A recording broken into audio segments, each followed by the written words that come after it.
In this tutorial, we're going to take a look at an awesome feature of Ableton Live that was introduced in version 9, and that is the ability to convert audio into MIDI. And this opens up new possibilities for you, and I'll show it to you in just a second. Take a look at this. This is a MIDI clip. Let's take a listen to it. I'll solo the track.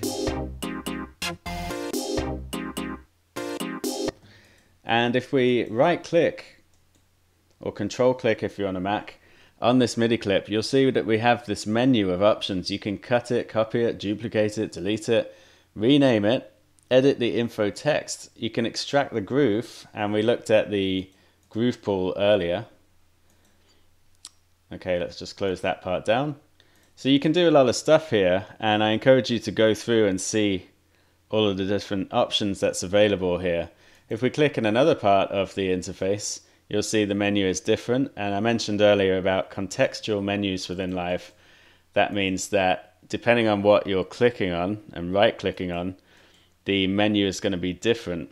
So you get a lot of control over all the different things within the software. Now, take a listen to this again. Let's say that I want to make a bass line underneath this that plays pretty much the same melody. Well, I could work out what all the notes are in my muted bass track, track 1 here. So I can just arm the track there and try and work out what the notes are there. But another way is to just convert this clip here to an audio track, and then extract all of the musical information in there and convert it into a new MIDI track. So let's try that right now. What I'm going to do is duplicate this track, and then I'm going to right click on the duplicate and go to freeze track. So now it says freezing arrangement. And now what we can do is flatten it. And it's fine to flatten it because I duplicated it and we still have the original version up here above it. So now we have it in an audio recording form. We have audio clips instead of MIDI clips. And now, if you remember, we had this menu for a MIDI clip. If we right click on this audio clip, you'll see that we have some other options. Specifically down here, you'll see we have slice to new MIDI track, convert harmony to new MIDI track, convert melody to new MIDI track, and convert drums to new MIDI track. So, what do these things do? Well, I'll show you. First of all, let me just delete everything we don't need here. Let's zoom in on this part specifically. If I go to slice to new MIDI track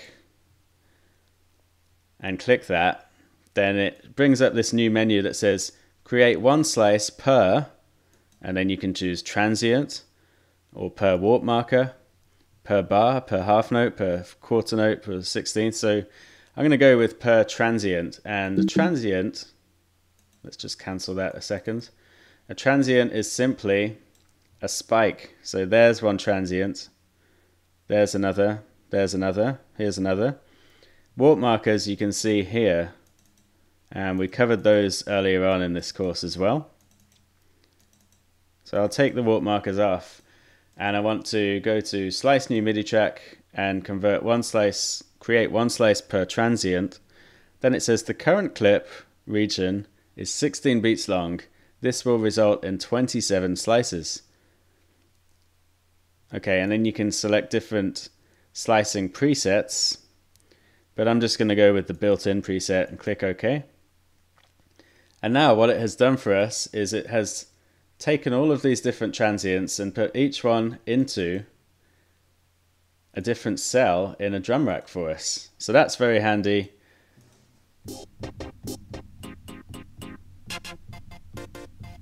But that's not what we want to do here.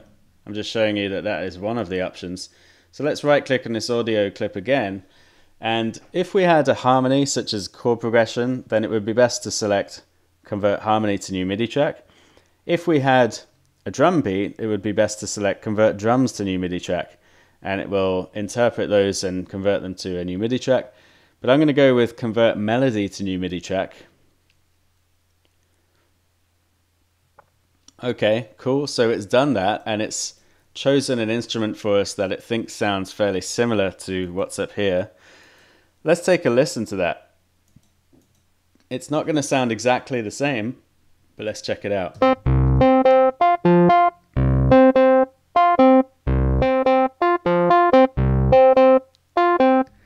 Okay, so now what we can do is just delete this synth because we don't need it, and we can actually drag this MIDI clip up into our bass line and put it there. And now when we listen to the bass track soloed, we can double click on this MIDI clip and start to change it. So let's select all the notes that are too high and bring them back down.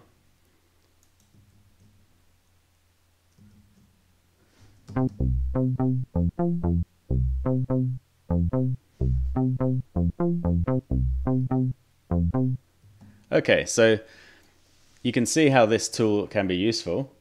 We now have a bass line that pretty much kind of matches what we have in the synth shot track. So now what you can do is delete the synth shot track, the duplicated audio version that's been flattened, and let's take a listen to this with this.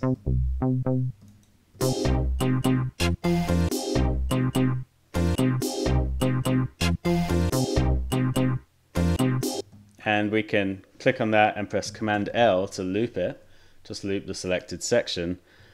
And now we can play both the tracks together while changing some of the notes around in the MIDI clip. So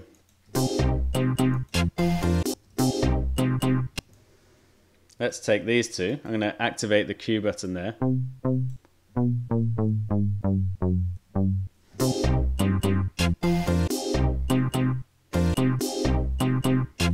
And maybe move these ones down to that G note as well.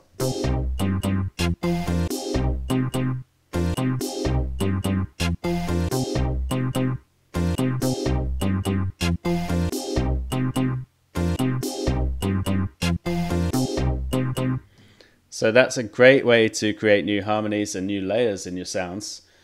And what we can also do is take that MIDI clip, and I can press Shift Command T to insert a new MIDI track and then paste in that MIDI clip.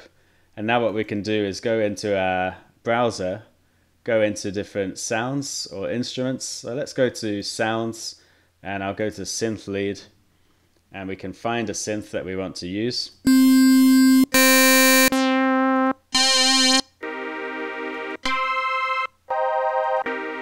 Let's try using this. So I'm going to double click it.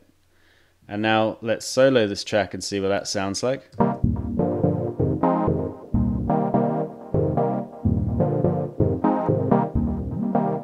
So one of the great techniques in making electronic music is to use layering. So layering means you find different sounds that complement each other nicely and have different characteristics to each other, and you make those sounds play the same MIDI data or the same melodies, so that you build up a thicker kind of more texture and bigger wall of sound that has more characteristics to it. So let's see what happens when we hear this plus this plus this. Are you ready for this? Let's check it out.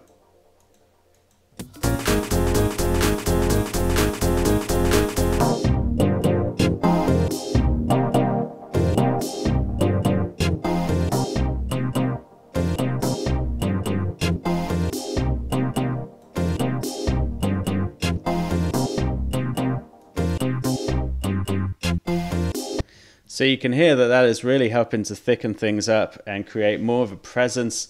It makes everything sound a lot bigger. And that was just a case of choosing a random sound in here. But when you get into sound design and you start creating your own specific lead synths and pads and all kinds of effects, you're going to really discover how powerful this technique is. So I hope you learned a lot in this tutorial, and I look forward to seeing you in the next one.